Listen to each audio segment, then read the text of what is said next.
የሚኖረው ሲያትል ውጭ ሀገር ነው። እሷ ደግሞ እዚሁ አዲስ አበባ ነው። ከተጋቡ ጀምረው ለመውሰድ ሲያስብ አልሳካለውና እኔ ለኪዳነ ምሕረት ነገርኳት።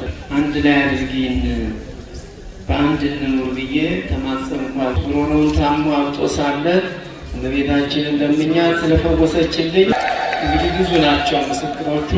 ምንም ታጥቦ ጭቃ ቢሆንም ስራዬ፣ ምንም ታጥቦ ጭቃ ቢሆንም ስራዬ፣ ድንግል አትለይ ጥላ ከለላዬ ነይ ማርያም። ሱባኤ ገብቼ አላውቅም ነበር። ሱባኤ 16 ቀን ለመጀመሪያ ጊዜ አመኖ ኪዳነ ምሕረት ገባሁ።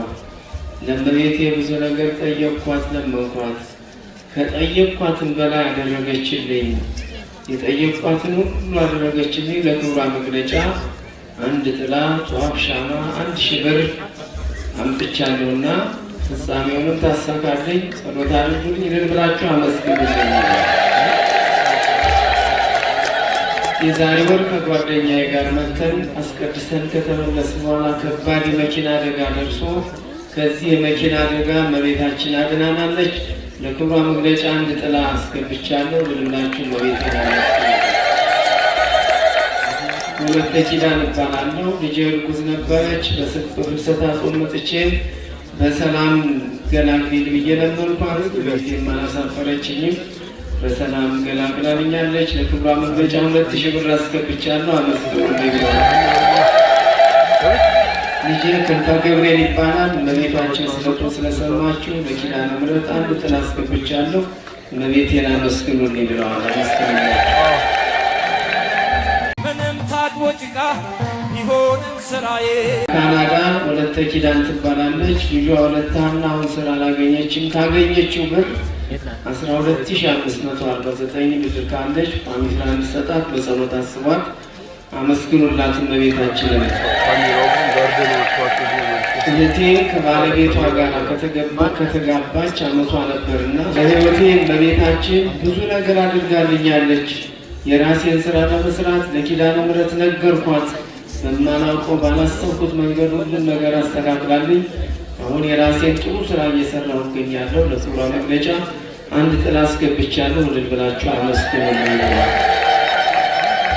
ስሜ ወልደ ትንሣኤ ይባላለሁ። ልጄ ወልደ ቂርቆስ ጉሮሮውን ታሞ አብጦ ሳለ እመቤታችን እንደምኛ ስለፈወሰችልኝ በቀኗ ልክ 16 ሲደመር 16 32 ጧፍ አስገብቻለሁ። እመቤቴን አመስግኑልኝ። አባቴ አይኑን ታሞ ስለነበር እኔም ስራ የለኝምና እመቤቴን መጥቼ የአባቴን አይኑን እንድታድልልኝ ለእኔም ስራ ከሰጠሽ ብዬ ተስዬ ነበረ። እመቤታችን ይህ ሁሉ ስለፈጸመችልኝ ጥላና በወር አስራቴን እከፍላለሁ እየተሳፍትን ይህንንም አደርጋለሁ። ይህንንም አንድ ጥላ አምጥቻለሁ። እመቤቴን አመስግኑልኝ ብለዋል። እመቤታችን አመስግኑ። ይህ ፍቅርተ ማርያም ይባላል። ባለቤቴና ልጄ አሞብኝ መጥቼ ነገርኳት።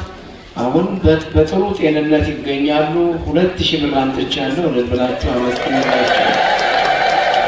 ምንም ታጥቦ ጭቃ ቢሆንም ስራዬ፣ ምንም ታጥቦ ጭቃ ቢሆንም ስራዬ፣ ድንግል አትለይ ጥላ ከለላዬ ነይ ማርያም።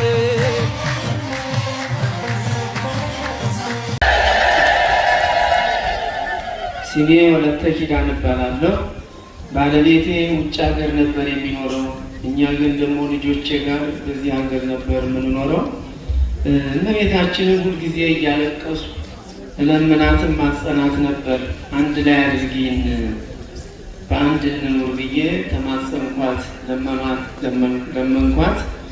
የማይሳናት እመቤታችንም ልቅሶዬን ጸሎቴን ሰምታ ሁሉን ነገር አስተካክላ አንድ ላይ እንድንኖር አድርጋናለችና ለክብሯ መግለጫ አንድ ጃንጥላና የወርቅ ቀለበቴን አምጥቻለሁ። እመቤቴን ኪዳነ ምሕረትን አመስግኑልኝ ብለዋል።